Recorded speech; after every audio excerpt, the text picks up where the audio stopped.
Prosperity in North Carolina. He is the former vice president of the John Lockheed Foundation, former vice chairman of the Lee County Board of Commissioners. He ran for chairman of the North Carolina GOP. He has many other accomplishments. You've seen him on what's that thing? CNBC? Does anybody watch that? Sorry, man.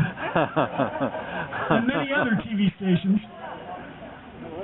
He's the guest host of Take a Stand. Ladies and gentlemen, Chad Adams.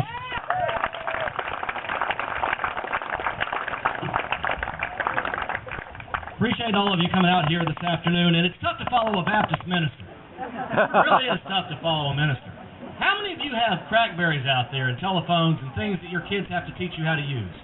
Do you realize what a testament to the free market those little devices are? Do you realize what a testament to capitalism those type of devices are? It wasn't created by the government. Great things never are created by the government. I'm just astounded. I was sitting over here, and I got a text message from a publisher who wishes to remain anonymous because he likes to be employed at his newspaper. And he said that Harry Reid, Nancy Pelosi, and Obama loved the country much the way O.J. Simpson loved Nicole. I didn't write it. It just came on my Crackberry while I was sitting over there. You know, people call you a bunch of radicals and a bunch of extremists, and it's always fun to hear that kind of stuff because I remember in my history lessons many other people that were called such endearing terms, like Jefferson, Madison, Monroe, Adams. Adams. I like that name. They took on the most powerful country on this planet at that point in time. And it wasn't a popular thing to do. And they pledged their lives to do it. And they provided us with a unique opportunity to take on our own government and take it back without having to pledge our lives because we have the free transition of power at a ballot box. They didn't have that benefit. I saw some headlines this past week. Tea Party losing steam. Tea Party not what it once was. Are you guys losing steam out there? I didn't think so. As I've listened to the words this morning, many powerful words, words with meaning. And now it's really up to you. The determination as to what will happen next is in your hands and those of your fellow citizens that live throughout this great nation heading in that direction. What are they going to do about it? How did we get here?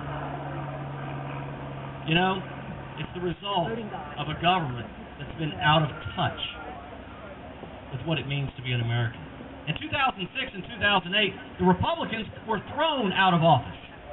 They weren't defeated by the Democrats. They were thrown out. No child left behind. Massive government spending. 15,000 earmarks in the federal budget. When they took over in 1994, there were 1,500. They abandoned the things that we Americans sent them to Congress to do. The mistake the liberals made was thinking it was an affirmation of their beliefs and ideology. And it absolutely was not. And so they made bad worse. The mistake we're paying for now. The current administration has pushed for and created more social engineering than FDR, Lyndon Baines Johnson, and every president that has come before them combined. We have more debt than all presidents from the beginning of this great nation until this time combined. More debt per capita. These kids over here at the skateboard park, their kids are going to be paying for that debt. That's money that hasn't been earned yet. Almost $14 trillion. A $1 trillion stimulus that was created to keep unemployment down below 8%, that has kept it at 9.5%, almost 10% for 14 months now. A year and a half or a year and 4 months after the recession has ended. Then we found out this morning, as this gentleman said, 72,000 dead people receiving stimulus money. That's a fact. I think they're all in Chicago, though. Also, job-killing cap-and-trade legislation. Yeah. But as bad as that was, there was nothing that rivaled Obamacare. There is nothing in our wildest imaginations that could have captured that this was going to be thrust upon us and take away our decisions to meet with our doctors. Rationed health care. Who would have thought in America your right to choose a doctor would be infringed upon? This is horrific. It's unfathomable that we're going toward European-style health care while they're trying to get away from it. It is nothing short of astounding. And that was really where the seeds of the taxed enough already movement came from. The Tea Party movement came from. And it grew. And it grew.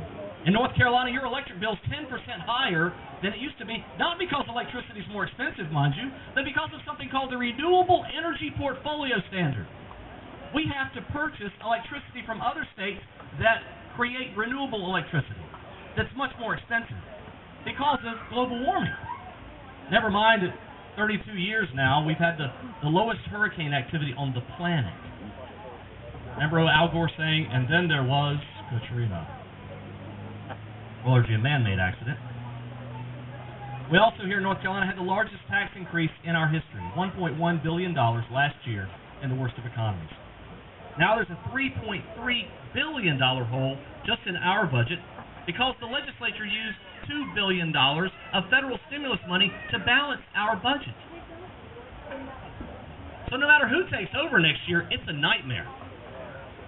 And all this when we are the most corrupt state in the nation.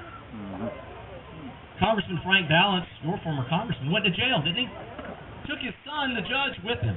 Representative Thomas Wright went to jail. Representative Speaker Jim Black went to jail. Governor Perdue's being investigated. Our former governor Mike Easley's being investigated. It's just nothing short of astounding. I was talking last year with Governor Jindal from Louisiana, fine, good conservative. And he had this to say. He said, you know, in Louisiana, when I ran for governor, they told us, you know, Governor, at any given point in time in Louisiana, half the state's underwater and the other half is under investigation. I said, Governor, we haven't had many hurricanes lately, but we got more than half of our state under investigation. It's astounding. We have corruption in our highway patrol, and our ferry division, and our State Bureau of Investigation. And our State Board of Elections is making decisions that not even they think are good. It is astounding. When I was driving up here from Wilmington, by the way, you can hear my show if you like anything that you hear today. I do not do a scripted 4-hour show. BigTalkerFM.com, you can hear it on your computers. Now, your kids can show you how to do that.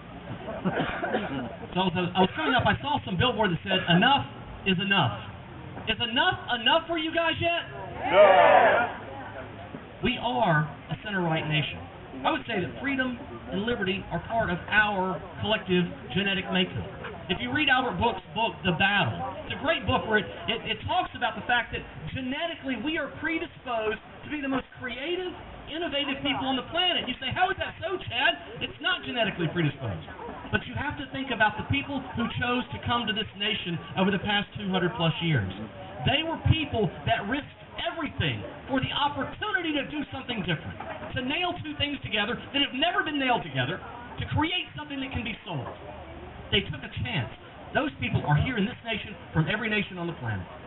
So it is in our genetic makeup to be creative, to be entrepreneurs, to be free marketers. And yet we're told by the 30% on the left that run this nation right now that that is not so.